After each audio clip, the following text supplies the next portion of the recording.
Di sini saya akan menjelaskan tentang musyakoh. Dimulai dari pengertiannya, musyakoh adalah penyerahan pohon tertentu untuk menyirami dan menjanjikannya. Nah, bila si pohon sudah berbuah, maka si pekerja akan mendapatkan imbalan dengan buah dalam jumlah tertentu. Menurut ahli fikih, musyakoh adalah penyerahan pohon yang belum atau sudah ditanam di suatu bidang untuk ditanam dan lalu dirawat. Nah, bila pohon tersebut sudah berbuah, maka si pekerja akan mendapatkan imbalan yang sudah disepakati. Lalu sisanya dari buah tersebut untuk si pemiliknya. Dasar hukum musyakoh adalah dari Ibnu Umar berkata, sesungguhnya Rasulullah SAW memberikan sebuah kebun kepada penduduk Khaybar agar diurus oleh mereka. Dengan perjanjian, mereka akan mendapatkan sebagian dari penghasilannya, yaitu baik dari buah-buahan maupun hasil per tahun, yaitu palawijaya. Hadis riwayat Muslim. Yang selanjutnya adalah tentang hukum musyakoh. Hukum musyakoh dibagi menjadi dua, yaitu hukum sahih dan hukum fasid. Hukum sahih ya terdiri dari yang pertama, segala pekerjaan diserahkan kepada penggarap, sedangkan biaya pemeliharaan dibagi menjadi dua. Hasil dari musyakoh merupakan hasil yang sudah disepakati sebelumnya. Yang ketiga, jika pohon tidak berbuah, maka keduanya tidak mendapatkan apa-apa. Selanjutnya adalah, akad adalah hal yang lazim bagi kedua belah pihak. Si pemilik boleh memaksa penggarap untuk melakukan pekerjaan kecuali jika si penggarap sedang ada uzur atau sedang ada halangan. Dan selanjutnya yaitu boleh menambahkan hasil dari perjanjian yang telah disepakati sebelumnya. Yang terakhir, penggarap tidak boleh menyerahkan musyakoh kepada penggarap lain kecuali jika si pemilik sudah memberikan izin sebelumnya. Hukum selanjutnya adalah hukum fasid. Hukum fasid yang pertama adalah mensyaratkan hasil musyakoh bagi salah seorang yang diakad dan salah satu bagian tertentu bagi yang akad. Yang kedua adalah mensyaratkan pemilik untuk ikut dalam penggarapan, sedangkan pemetikan dan kelebihan lainnya pada penggarap. Yang ketiga, mensyaratkan penjagaan kepada penggarap setelah pembagian, juga penggarap untuk terus bekerja setelah waktu akan habis.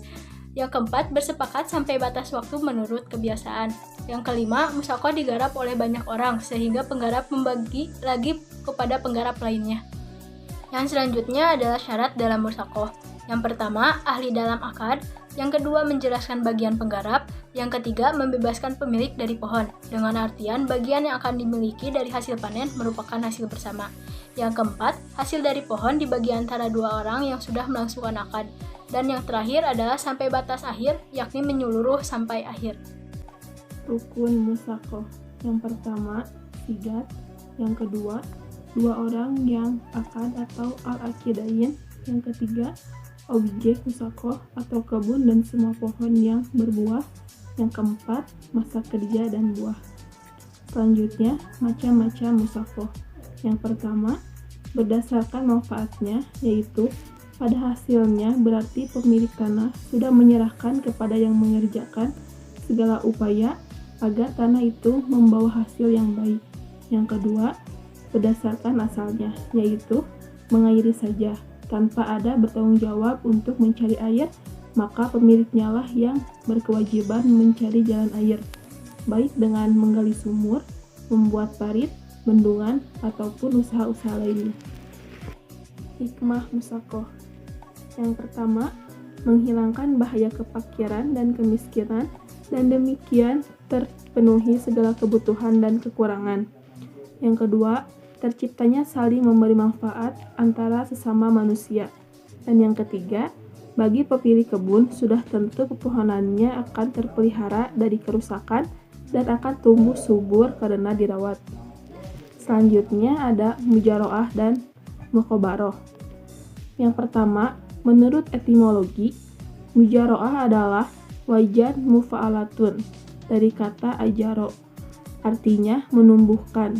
Al-mujaroah memiliki arti yaitu al-mujaroah yang berarti tarhal jur'ah atau melemparkan tanaman. Maksudnya adalah modal. Yang kedua, menurut ulama Malikiyah, perkongsian dalam bercocok tanam.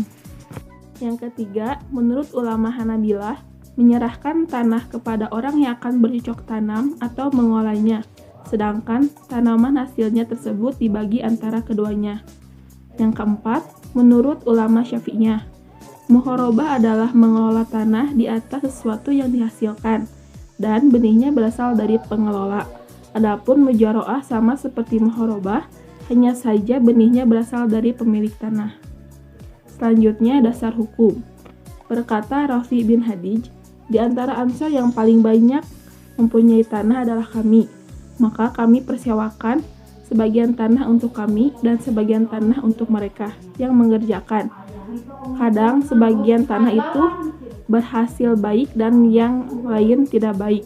Maka oleh karenanya Rasulullah SAW melarang parawan dengan cara demikian. Hadis Bukhari. Hukum terbagi menjadi dua, yaitu hukum sahih dan hukum fasid. Yang pertama, hukum sahih, yaitu 1. Segala keperluan untuk memelihara tanaman diserahkannya kepada penggarap. Yang kedua, pembiayaan atas tanaman dibagi antara penggarap dan pemilik tanah. Yang ketiga, hasil yang diperoleh dibagikan berdasarkan kesepakatan saat akad. Yang keempat, menyiram atau menjaga tanaman. Yang kelima, dibolehkannya menambah penghasilan dan kesepakatan yang waktu telah ditetapkan. 6. Jika salah satu dari akad meninggal sebelum diketahui hasilnya, penggarap tidak mendapatkan apapun, sebab ketetapan akad didasarkan pada waktu. Yang kedua yaitu hukum fasid.